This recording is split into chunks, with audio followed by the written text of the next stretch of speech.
Hello, everyone. It is the Prophet Michael David, aka Aries, and I would like to wish everybody a happy last day of spring. I would also like to wish everyone a happy belated Juneteenth, which was yesterday, and a happy belated Father's Day to all those dads out there, which was 2 days ago. After my last video, I thought my next video, this video, was going to be my tragic origin story video, aka the moment before the moment and the moment. That's going to be the name of the video. But and I thought that would be a couple days ago, but I've had just weird math on the mind lately. It happens sometimes, so when that happens, I got to address it. So while I promise my next video will be the tragic origin story video, aka the moment and the moment before the moment, even if they last longer than 12 minutes, they got to be told together. I think after that, I might go back to a little bit of math stuff before I get into the 36 days series or couple videos. I'm obviously doing this because I'm trying to balance the channel. I'm not trying to bury you guys in too much God stuff or too much math stuff, geometry stuff at any given time. I mean, it's all related, obviously, but like I said, I'm trying to balance the channel here. So here's some upcoming math stuff. Okay, the first equation I've been thinking about a lot lately is this one.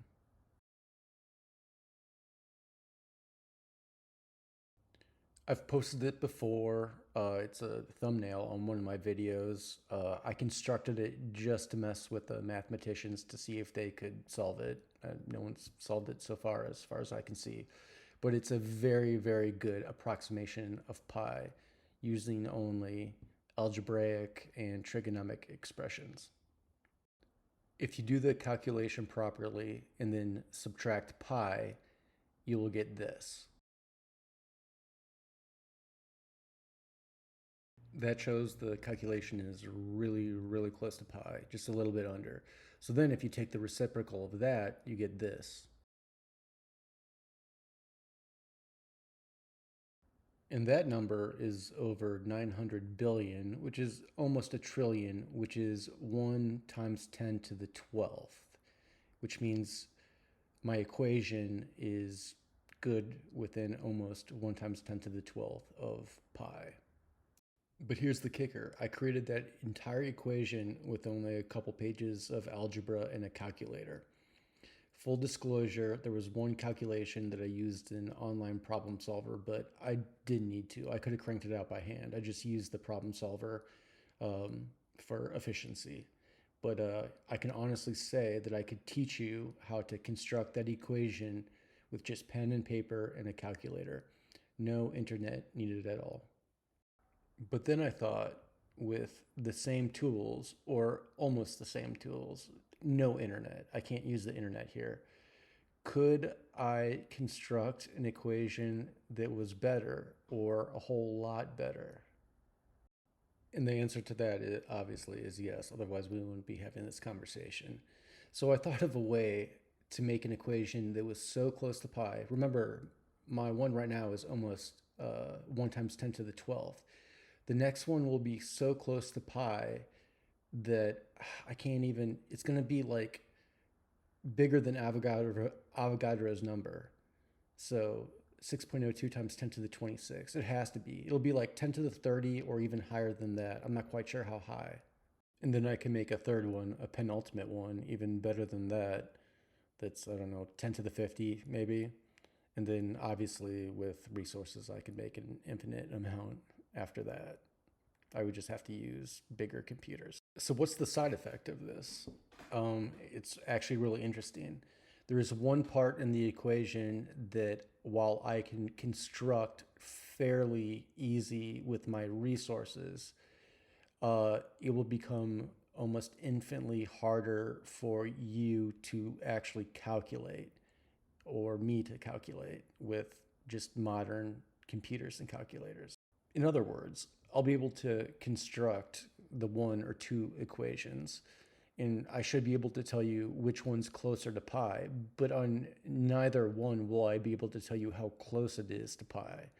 I won't, like 10 to the whatever, I won't be able to tell you.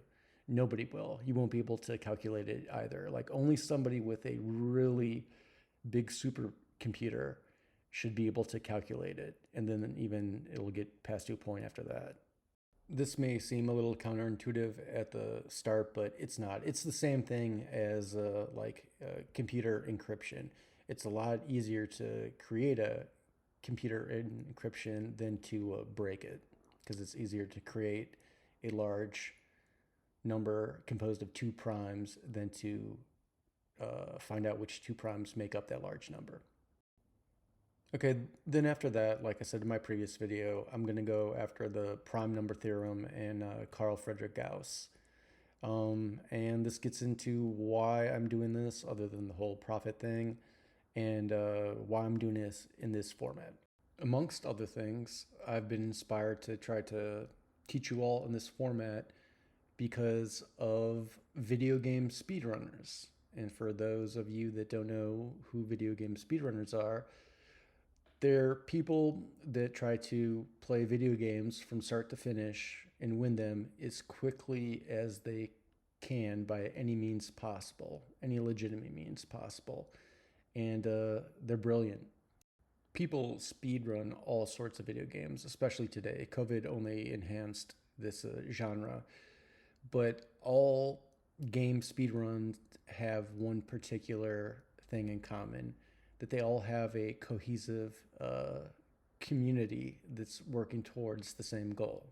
It might seem strange to some of you, but these people are just competitive and goal driven, and they don't get paid for it. But as a community, they decide that on a single game, they want to see the world record get knocked down lower and lower and lower. And then they find out what the theoretical limit is, and then they try to knock it down to that. And then they try to knock it down under that if they can. Video game speedrunners and their communities are probably some of the most vicious problem solvers that this planet has ever seen.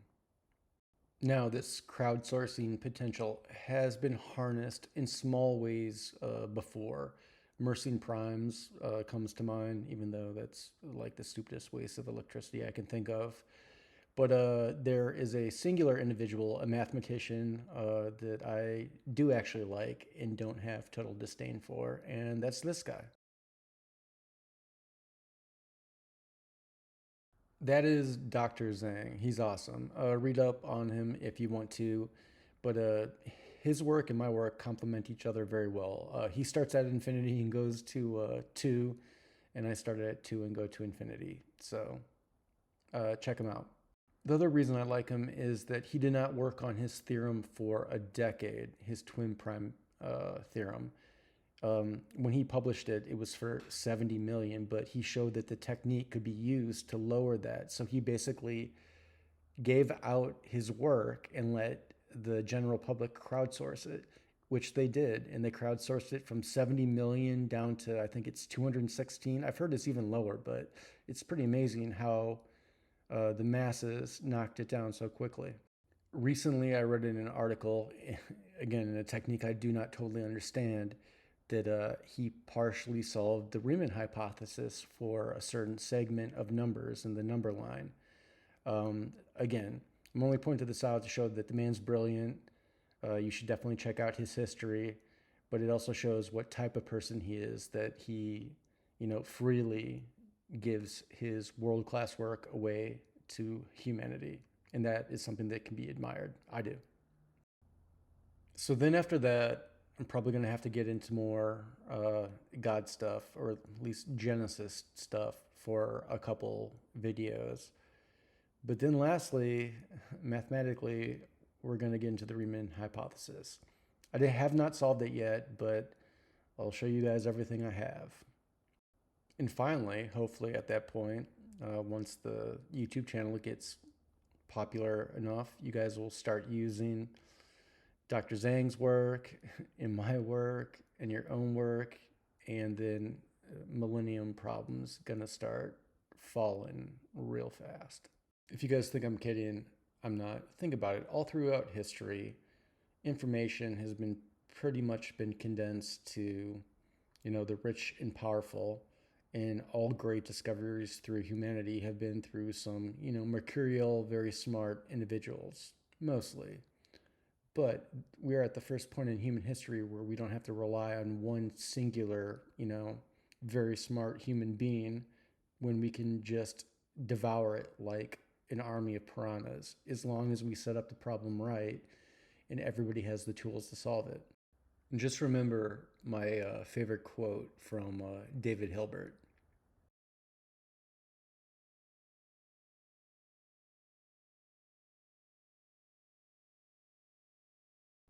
David Hilbert roughly died 80 years ago, which means if I or we can solve the Riemann hypothesis in 2023, that means that we solved it 920 years ahead of schedule, so to speak. All right, I'm going to sign off for today. As always, rule number one, do not hurt each other. And rule number two, try not to lie. We'll talk to you all soon.